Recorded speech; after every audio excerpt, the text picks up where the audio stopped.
Twelfth math के सभी विद्यार्थियों का एक बार फिर से स्वागत। विद्यार्थियों, आज नया टॉपिक स्टार्ट करेंगे। तो टॉपिक का नाम है अवकलन, डेरिवेटिव्स या डिफरेंशिएशन।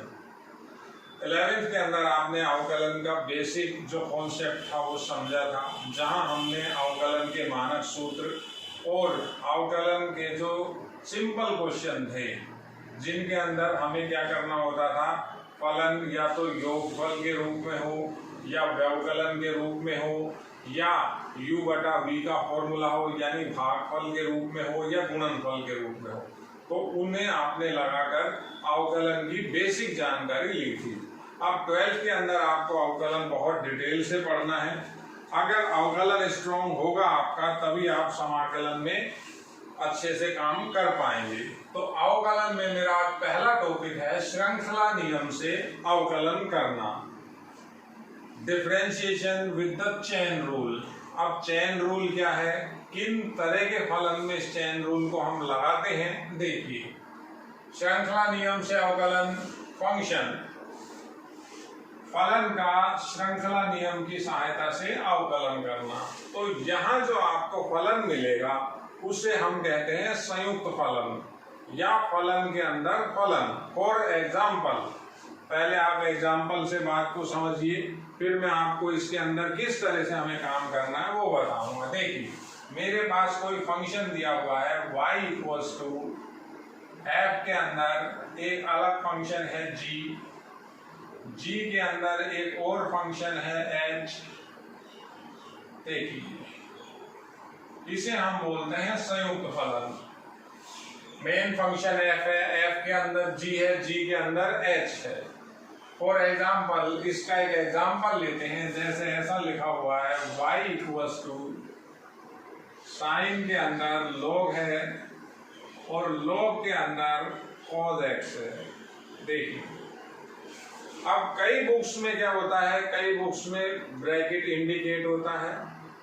ऐसा कोई हार्ड एंड फास्ट रूल नहीं है, कोई कंपलसरी नहीं है। जैसे कई किताबें इसको ऐसा भी लिखती हैं, y की वैल्यू साइन, एक ब्रैकेट के अंदर log और फिर उस log के अंदर cos x। देखिए,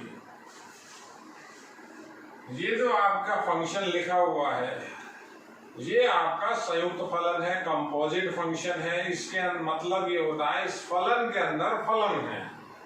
इसकी अगर अपन जनरल फॉर्म देखें तो जैसा आप 11th में काम करके आए हैं, मैं पहले थोड़ा सा कंपेयर भी करके बताऊंगा, फिर हम आगे चलेंगे। जनरल फॉर्म में आपने ऐसा देखा है y की value sin x, log x और cos x। तो सबसे पहले तो आपको ये डिफरेंस समझना होगा कि इन दोनों के अंदर क्या अंतर है। अंतर को जो बच्चा समझ लेगा उसे ये मालूम हो जाएगा कि यहाँ हमें चेन रूल काम में लेना है। देखिए, ये तीन फलनों का गुणनफल है, ये अलग अलग तीन फलन है गुणनफल के अंदर। तो ये y की वैल्यू दी हुई है, एक फलन अगर u माने, एक v माने और एक w माने, तो ये तीन फलन का अलग अलग गुणनफल sin x, log x, cos x। और वो एक फलन के अंदर दूसरा फलन है, यानी साइन जो मेन फलन है उसके अंदर log है और log के अंदर cos x है। तो उसे हम संयुक्त फलन बोलते हैं, कंपोजिट फंक्शन बोलते हैं, जो इस तरह से लिखा जा सकता है। अब ये डिफरेंस आपको कैसे समझ में आएगा, इसके अंदर क्या होता है, अलग अलग पार्ट बन जाते हैं, अलग अलग गुणनखंड इसके संभव हैं। यहाँ क्या होता है, एक ही आपको वेरिएबल x मिलेगा जो आपको यहाँ लास्ट में लिया हुआ है। जैसे मतलब ये हुआ y इक्वल्स टू साइन। अब जो साइन का एंगल होता है, साइन का एंगल log cos x दिया हुआ है। log के अंदर जो भी हम वैल्यू लिखते हैं, जो उसका पावर लिखते हैं, log की जो पावर होती है उसकी जगह यहाँ cos x लिखा हुआ है। तो एक ही जगह x आया अल्टीमेटली, ये फलन के अंदर फलन हुआ। और जनरल बात करते हैं। देखिए, इस चीज को आपको सबसे पहले ये चीज समझनी होगी। जैसे मेरे पास एक जनरल ये लिखा हुआ है, जैसे लिखा हुआ है log x, tan x, sin x और cos x। ये चार फलन अलग अलग हैं, चारों फलनों का गुणनफल है। log x अलग, tan x अलग, sin x अलग, cos x अलग। तो यहाँ अगर हम अवकलन करें तो हम गुणनफल का सूत्र लगाएंगे, एक का अवकलन करेंगे, बाकी तीन छोड़ेंगे, फिर एक का अवकलन करेंगे, इन तीन को छोड़ेंगे, तो वहां हम 11th का जो बेसिक फॉर्मूला है वो लगाते हैं। अब यहाँ इसी को अगर मैं संयुक्त फलन की तरीके से इसको तैयार करता हूँ, संयुक्त फलन बनाता हूँ, तो ऐसा बन सकता है log के अंदर tan आ जाए, tan के अंदर sin आ जाए और sin के अंदर cos x आ जाए। देखिए अब आप इनके अंदर पहले तो डिफरेंस समझिए कि ये कंपोजिट फंक्शन है, संयुक्त फलन है, फलन के अंदर फलन है, और ये आपका जनरल फंक्शन है, अलग अलग फलनों का गुणनफल है। ये एक तरह से इस तरह से लिखा हुआ है, y की वैल्यू f(x) अलग लिखा हुआ है, g(x), h(x) और k(x). तो यहाँ हम क्या करते हैं, एक का अवकलन करते हैं, बाकी को छोड़ते हैं, प्लस लगाते हैं, फिर अगले का अवकलन, बाकी को छोड़ते हैं। यहाँ तो ये सिंपल काम है। वो है आपका फलन के अंदर फलन, कंपोजिट फलन, संयुक्त फलन। संयुक्त फलन का भी आपका चैप्टर है, तो वहां भी आप इसे समझेंगे।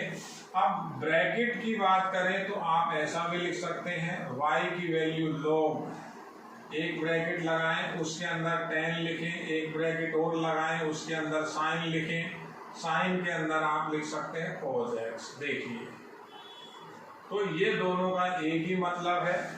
केवल अभी आपको ये बात समझनी है कि चेन रूल कहाँ लगता है, किन फलनों के अंदर लगता है।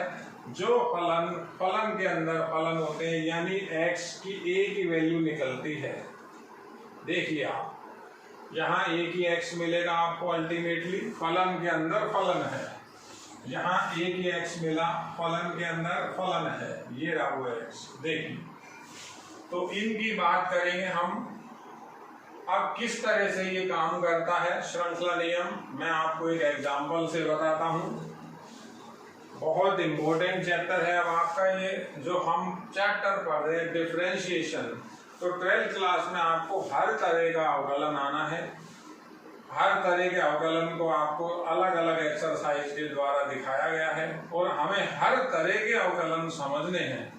द्वितीय क्रम का भी अवकलन है, और यानी आप जो अवकलन पढ़ेंगे वो आप एक हायर लेवल पे जाकर के पढ़ेंगे। तो पहला काम क्या था, 11th के जो भी बेसिक फॉर्मूले हैं, 11th के जो मानक सूत्र हैं वो आपको याद होने चाहिए। उसके बाद आप मेरे ऊपर काम छोड़ेंगे सारा। देखिए किस तरह से अब हम इसे आगे करेंगे कंटिन्यू। हम इसे एक क्वेश्चन की सहायता से समझेंगे। किसी भी तरह का हम एक क्वेश्चन लिखेंगे तो उसको चेन रूल की सहायता से किस तरह से हम करते हैं समझिए। मैं क्वेश्चन पहला लिख रहा हूं, क्वेश्चन 1। क्वेश्चन मैंने लिखा साइन log tan और sin x। देखिए आप, मैं आपको पहले ही एक इस सिस्टम से क्वेश्चन करा रहा हूं। ऐसा जरूरी नहीं कि क्वेश्चन आपकी जो बुक्स हैं उनमें मिले। आपको पहले बेसिक कंसेप्ट और जो आपकी थ्योरी है उसके ऊपर कमांड करनी है, फिर कैसा भी क्वेश्चन हो जाए आप उसको कर लेंगे। ये एक आपको फंक्शन दे दिया, इतना ही लिखेगा का x के सापेक्ष अवकलन या अवकलज गुणांक ज्ञात कीजिए। x के सापेक्ष अवकलन कीजिए। देखिए क्वेश्चन दिया हुआ है। अब कई बार वो क्वेश्चन खुद लिखता है y बराबर fx, तो आपको यहाँ पहले मानना पड़ेगा। सॉल्यूशन किस तरह से करेंगे हम, देखिए आप पहले इसको हम मान के काम करेंगे। ऐसा कोई जरूरी नहीं है कि हम y के बराबर ही माने। तो मान लेते हैं y ऐसा कोई हार्ड एंड फास्ट रूल नहीं है। बच्चा y इसलिए मानता है क्योंकि y का जब हम x के सापेक्ष अवकलन लिखते हैं dy/dx वो लिख देता है, तो y मान के बता देता हूँ। y मान लिया sine log, again log, tan और sin x। देखिए अब पहले ये समझना होगा संयुक्त फलन है, फलन के अंदर फलन चल रहे हैं। साइन के अंदर log है, log के अंदर फिर log है, फिर tan है और फिर sin x है, तो x एक ही जगह हुआ। अब कई जगह यहाँ ब्रैकेट लगा सकते हैं, कोई किताब नहीं लगाना चाहते, इससे ब्रैकेट से कोई फर्क नहीं पड़ेगा। कैसे चेन बनाएंगे, इसका नाम है चेन रूल, श्रृंखला नियम की सहायता से। तो आपको श्रृंखला तैयार करनी है। सबसे पहले क्या करना होता है, जो मेन फंक्शन है उसे आपको ढूंढना होता है। मेन फंक्शन है आपका साइन, बाकी ये साइन के अंदर एंगल हुआ एक तरह से। अब मेन फंक्शन आपका हुआ क्या, साइन, तो किस तरह से काम करेंगे, साइन के अंदर जो कुछ भी लिखा हुआ है उसको आप एक नए नाम से मान लीजिए। मैंने ऐसा मान लिया, माना k बराबर log tan sin x। देखिए एक एग्जांपल है, इसको आप समझिए। मैं कह रहा हूं इसमें कुछ भी नहीं है, इसके बाद बिल्कुल सिंपल काम है। आपने मान लिया इसको, किसको माना, मेन फंक्शन के अंदर जो भी मटेरियल था। फॉर एग्जांपल जैसे ये लिखा हुआ है y की वैल्यू f, f के अंदर g, g के अंदर h, h के अंदर k, x, ये इस तरह का कोई आपका संयुक्त फलन दिया हुआ है। तो जो मेन फंक्शन था वो f था, f के अंदर जो भी फलन था हमने उसे मान लिया इधर। अब आप एक साइड में इधर चेन बनाइए। चेन कैसे बनेगी, चेन का नाम सुन रखा आपने, चेन कैसे बनेगी, ये जो माना था वापस रख दीजिए। देखिए y इक्वल्स टू हो गया साइन के, तो ये y k का फलन हो गया। y किसका फलन हो गया, k का। y k के ऊपर डिपेंड है। अब ऐसा नहीं है कि हम अगर इसका अवकलन करें dy/dx तो बच्चा कहता है सर अचर है, अवकलन 0 हो गया। नहीं, k तो x का फलन है इसलिए 0 नहीं होगा, y k का फलन है। अगर लिखना चाहें इसको कि वो फलन कैसे लिखा जाता है, तो कई बच्चे लिख के भी बताते हैं। y की वैल्यू ऐसा लिखा हुआ है f के, अगर आप लिखना चाहें तो y f का k का फलन है। देखिए अब पहला माना, ऐसे ही आगे आपको एक एक करके सबको एज्यूम करना है, सबको आपको कोई ना कोई नए नाम से मानना है। अब हम क्या कर रहे हैं, अब दूसरा ये log लिया, इस log के अंदर जो कुछ भी था उसको हम फिर मान रहे हैं, तो मैं फिर मान लेता हूं। मान लिया p बराबर log tan sin x। अब मान लिया तो इसे वापस रखेंगे, कहाँ रखेंगे, जहां से माना था, जहां से आपने माना है वहीं रख लीजिए। तो वापस रखें तो k की जो वैल्यू बनेगी वो बन जाएगी log p। देखिए इस मान को मैंने जस्ट यहां मान के यहीं रख दिया। देखिए अब ये चेन इधर चल रही है, इधर मान रहे हैं, तो चेन आपकी सही बनेगी, आपका क्वेश्चन हो जाएगा। अब कैसे रखेंगे वापस, y k का फंक्शन है, y k का फलन है। अब k से स्टार्ट करो, k इक्वल्स टू ये रहा log p, यहां लिखें log p बिल्कुल क्लियर है। इसको कैसे लिख सकते हैं? ऐसा लिख सकता हूं K बराबर GP। G तो फलन का नाम है, तो K किसका फलन हो गया? P का। ये बात आपको मैंने 11th में बहुत तरीके से बताई थी कि फलन क्या होता है। फलन ये P का फलन है, वो K का फलन है। यहां तक हो गया। अब फिर आगे आइए, हम कहां तक पहुंचे? हमने अब इसे मानना है, लॉग फिर लिया, इसके अंदर जो कुछ लिखा है उसे फिर मान रहे हैं। तो कैसे मानेंगे? कोई सा भी नाम लिख दीजिए। मान लिया आगे T बराबर tan sin x, और मानते ही वहां रख दीजिए जहां से आपको उसको मानना चालू किया है। जैसे ये मान मैंने कहाँ रखा था, इसका मान मैंने इस ऊपर वाले में रखा था, तो मान लिया तो रख रहा हूं। तो T बराबर, ये किस में रखना है? P में। तो P बराबर, अब P बराबर आएगा, ये लोग तो ऐसा कैसा लिखा हुआ है, देखिए लोग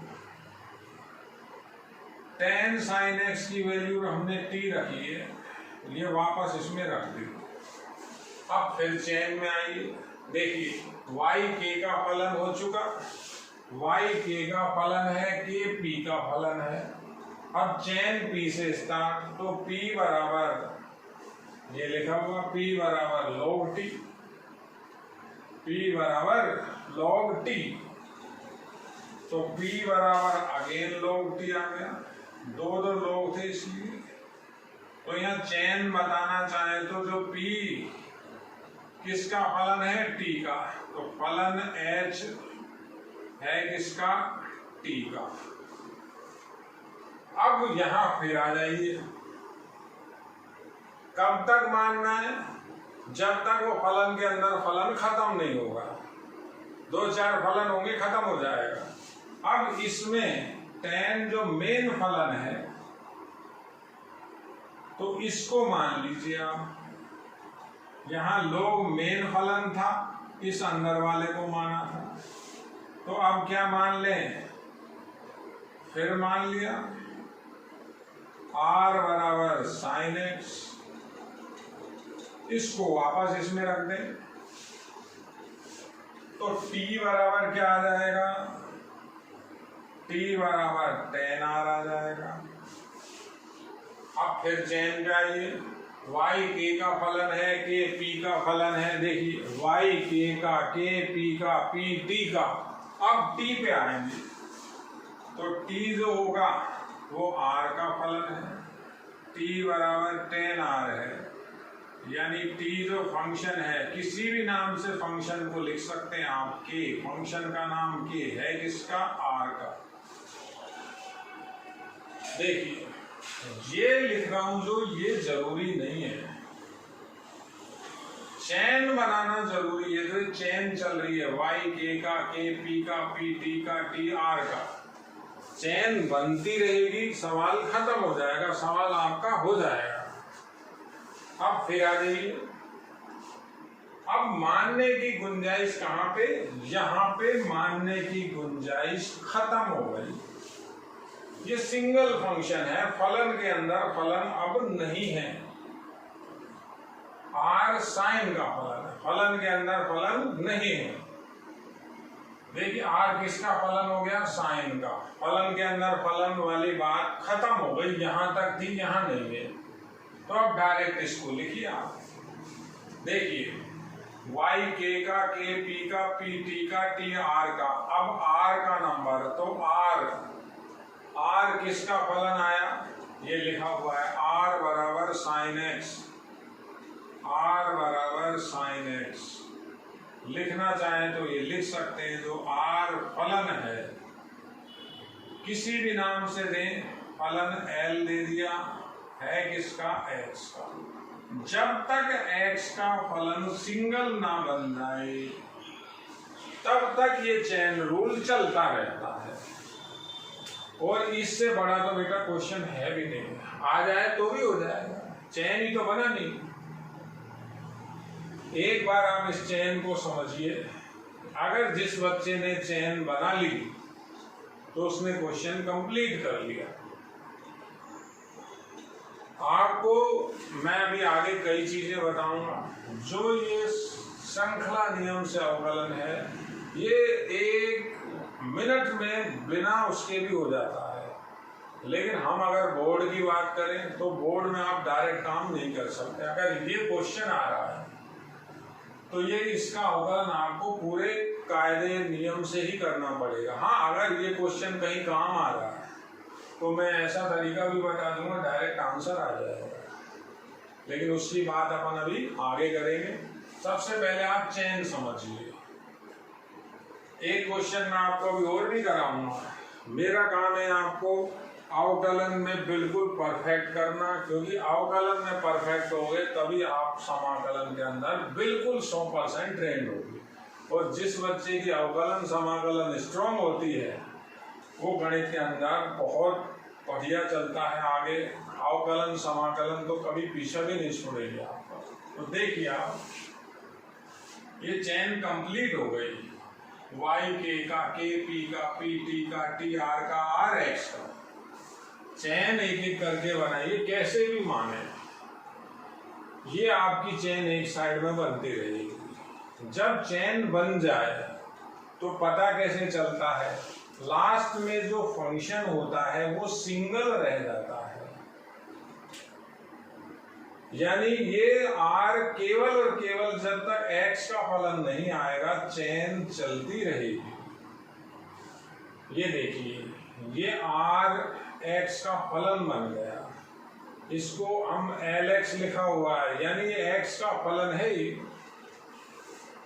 तो जितने उसके अंदर फलन थे 1 2 3 4, तो ये 4 स्टेप आए, 1 2 3 4, ये तो खुद था 5 फलन थे एक के अंदर, 1 2 3 4 5, तो 5 बार हमने मान के इसमें काम किया।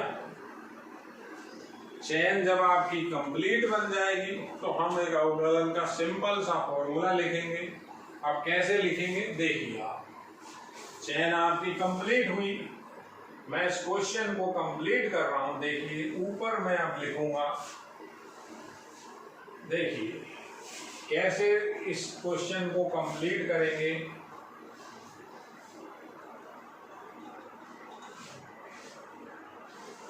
अब हमें अवकलन करना है। किसका अवकलन करना था? इसका जो माना हुआ है y का अवकलन, वो भी किसके सापेक्ष? x के रेस्पेक्ट में। तो x के सापेक्ष अवकलन करें किसका? y का।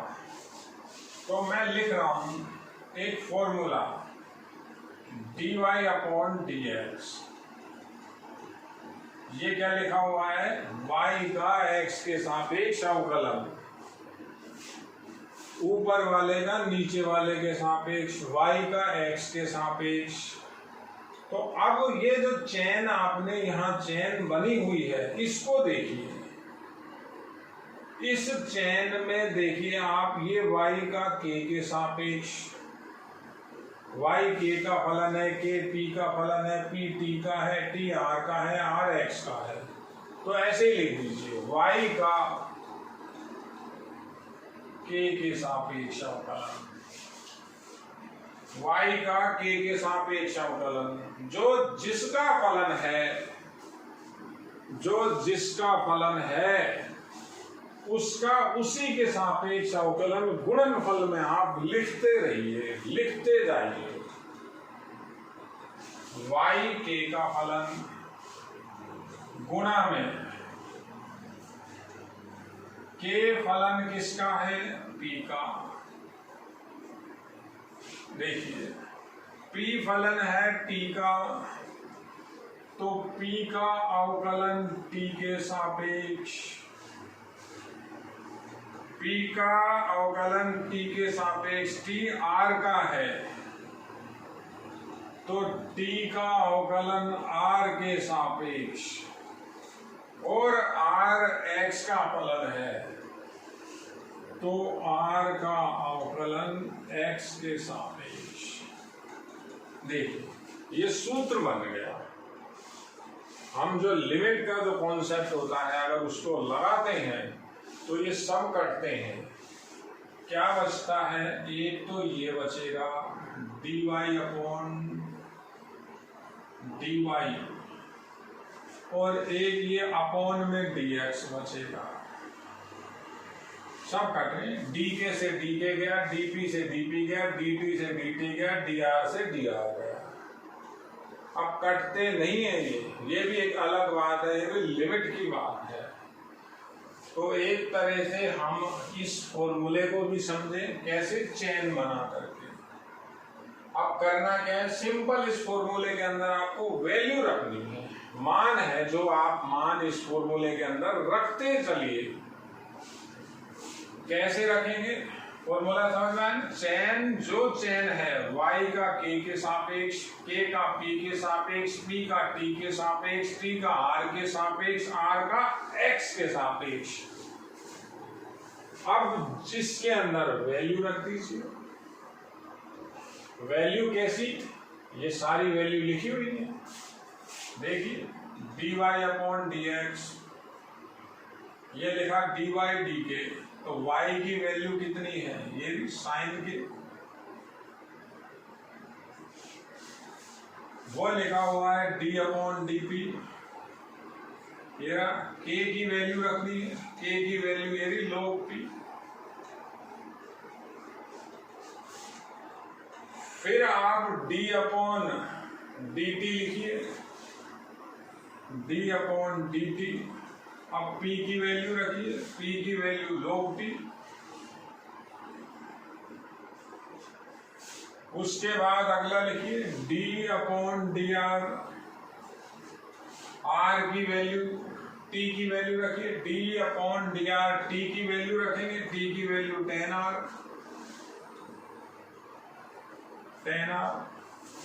और लास्ट में लिखा हुआ है d बाई dx, और किसकी वैल्यू? r की वैल्यू है sin x, r की वैल्यू sin x। अब जो 11th के सिंपल बेसिक फॉर्मूले हैं वो आप लगा दीजिए, काम खत्म। कैसे लगेंगे? देखिए तो dy अपॉन dx आएगा, साइन k का k के रेस्पेक्ट में कोस के अवकलन होता है। किसके सापेक्ष कर रहे हैं? सबसे इंपॉर्टेंट तो यही होता है। हम तो k के सापेक्ष कर रहे हैं, साइन k का कर रहे हैं, कोस के हो गया। सिंपल। अगर यहाँ k की जगह x हो तो ये 0 हो जाएगा। ऐसा आपको 11th में बता दिया है। 11th के बिना 12th नहीं होता, ऐसा थोड़े ना हम सीधा 10th से 12th में जा रहे हैं। तो वो चीजों को भी आप देखिए, k का साइन k का k के रेस्पेक्ट में कोस के। अब जैसे ये लिखा हुआ है d by dx log x, तो बच्चा कहता है सर 1 अपॉन x होता है, फॉर्मूला है। वो फॉर्मूला x की टर्म में है, यहाँ p की टर्म में है। log p का p के सापेक्ष अवकलन क्या होता है? वो 1 अपॉन p होता है। ये 1 अपॉन p हो गया। ऐसे ही log t का t के सापेक्ष अवकलन 1 अपॉन t होगा, ये 1 अपॉन t हो गया। ये सब गुणा ही गुणा में चल रहे हैं। क्लियर? ये लिखा हुआ है d by dr tan r, d by dx tan x होता है sec स्क्वायर x, तो ये ऊपर गुणा होगा sec स्क्वायर r, और लास्ट में sin x का जो है, देखिए ये लिखा और लास्ट वाला लिखा, सूत्र तो सेम ही है। वो x की टर्म में है, k की टर्म में है, बात तो एक ही है। तो आगे देखें हम, आगे अब जैसे ये साइन k का कोस k, वो यही d by dx sine x का कोस x, तो ये आपका हो जाएगा कोस x। देखिएगा हर किसी का यहाँ k का k के सापेक्ष, p का p के सापेक्ष, t का t के सापेक्ष, r का r के सापेक्ष, x का x के सापेक्ष किया। तो बेसिक फॉर्मूले लगाए हैं, सिंपल इनमें अवकलन के जो आपके मानक सूत्र हैं वो हमने काम में लिए हैं। तो ये cos x हो गया। अब आंसर किस तरह से लिखना है, k, p और t और r के मान रख दीजिए जो हमने मान रखे हैं। कैसे मान रखेंगे, dy dx, dy upon dx बराबर cos k की वैल्यू आपको यहां देखनी है, k की वैल्यू यदि log p,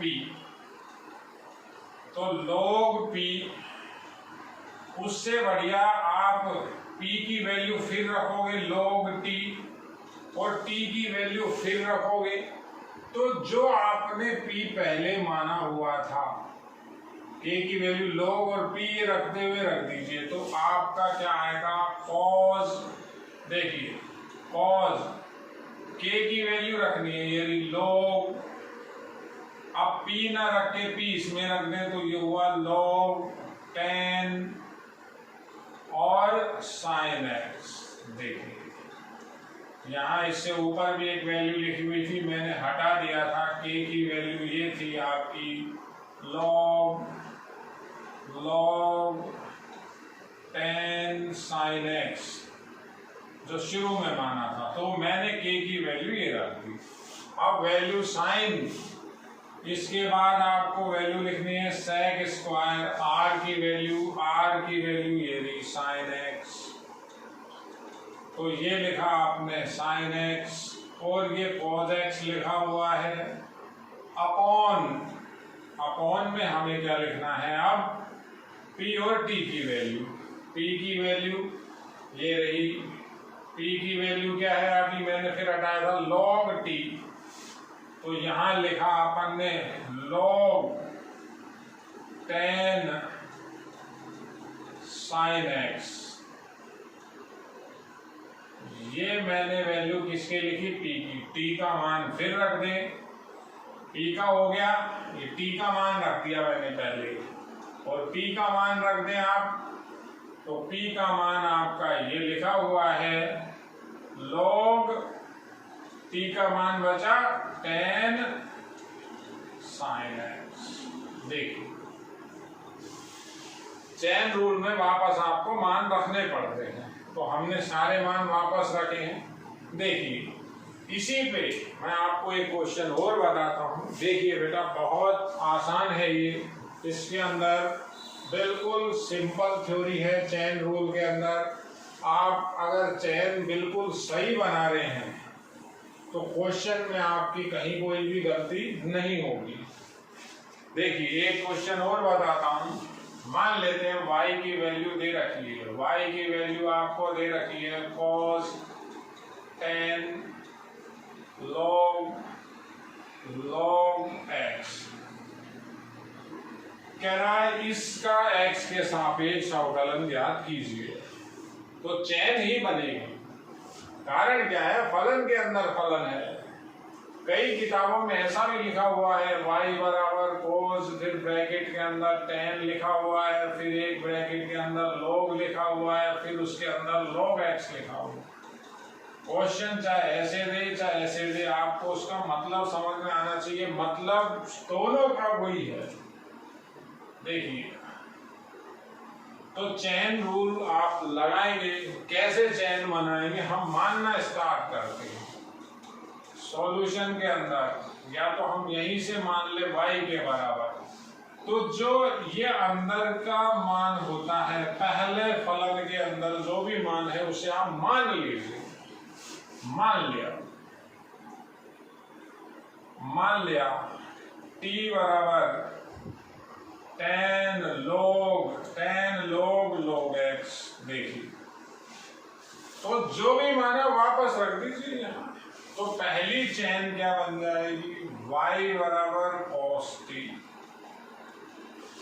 पहली चैन y बराबर cos t। अब ये tan के अंदर जो कुछ है उसे फिर मान लीजिए, अब इसे मान लेते हैं मान लिया m बराबर log x, तो वापस यहां रखें तो t की वैल्यू क्या हो जाएगी आपकी, वापस अगर मैं पुट करूंगा तो क्या हो जाएगा, ये tan m हो जाएगा। तो y t का फलन है और t m का फलन है, t का मान tan m आ रहा है। देखिए यहां इसे फिर मानिए आप, मान लेते हैं log x बराबर k, तो यहां रखें तो m बराबर log k, m k का फलन हो गया। अब m को चालू करें तो m log k का फलन हो गया, y t का, t m का, m k का, अब k से स्टार्ट, और ये जो k है ये x का फलन है, ये है log x। देखिए ये आपको चैन बनाने में कुछ भी नहीं है। यहाँ आपकी y t का फलन, t m का, m k का, k x का, इसमें गड़बड़ नहीं होनी चाहिए। अब लिखना चाहे तो ऐसा लिख सकते हैं, देखिए y बराबर f t, y t का, t बराबर gm, t m का, m बराबर h k, m k का, और k बराबर r x, k x का। तो आपकी चैन कंप्लीट है। चैन बनाने के बाद अवकलन का आप सूत्र लिखिए, बिल्कुल सिंपल सूत्र है, dy/dx लिखिए आप। जो ये चैन है y का t के सापेक्ष dy/dt, t का m के सापेक्ष dm, m का k के सापेक्ष ये रहा, और k का x के सापेक्ष। देखिए मैंने फिर बताया था आपको, लिमिट के कॉन्सेप्ट से कैंसिल हो जाते हैं, dt से dt गया, dm से dm गया, dk से dk गया, dy/dx ही बचता है। चैन अगर सही होगी तो बिल्कुल सही फॉर्मूला बन जाएगा, ये dy/dx बच जाएगा। सिंपल इसमें वैल्यू रखिए, dy/dx का जो मान आएगा d/dt, t का मान ये रहा, y का मान cos t, d/dm, t का मान tan m, d/dk, m का मान log k, और d/dx, k का मान log x। देखिए फॉर्मूले के अंदर मैंने वापस मान रखा। अब सिंपल कितना सा काम है, अवकलन के बेसिक फॉर्मूले लिखे हुए हैं, ये जीरो नहीं है, ये dm, m के सापेक्ष tan m का sec स्क्वायर m होता है, t के सापेक्ष cos t का माइनस sin t होता है, k का log k का k के सापेक्ष 1/k होता है, log x का x के सापेक्ष 1/x होता है, ये 1/k है, ये 1/x है। तो वैल्यू रखनी बिल्कुल सिंपल है। तो आंसर यहां लिख रहा हूं, देखिए dy/dx, और ये बेटा cos t का minus sin t, cos t का minus sin t, tan m का sec square m, tan m का sec square m, log k का 1/k, log x का 1/x। अब वैल्यू रखनी है, जो अभी वैल्यू रखने में गड़बड़ हुई थी अब डायरेक्ट रख के बताऊंगा, मैंने हटा दिए थे।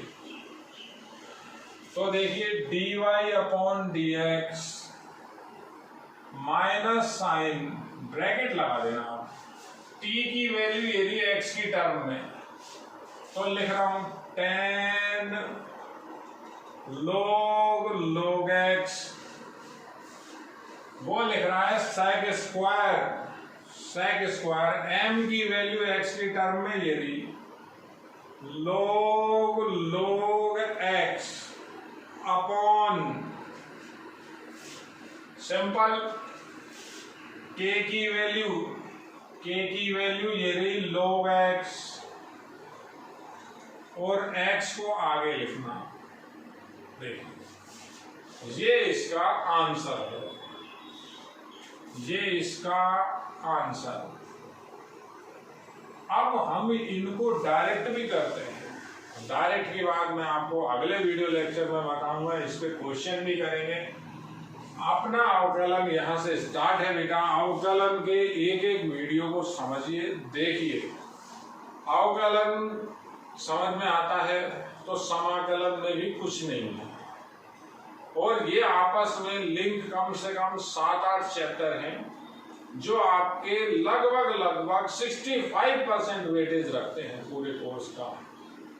यानी पूरी 12th के अंदर 60 से 65% जो आपकी अवकलन और समाकलन काम आएंगी। इन्हें बहुत तरीके से देखिए, समझिए।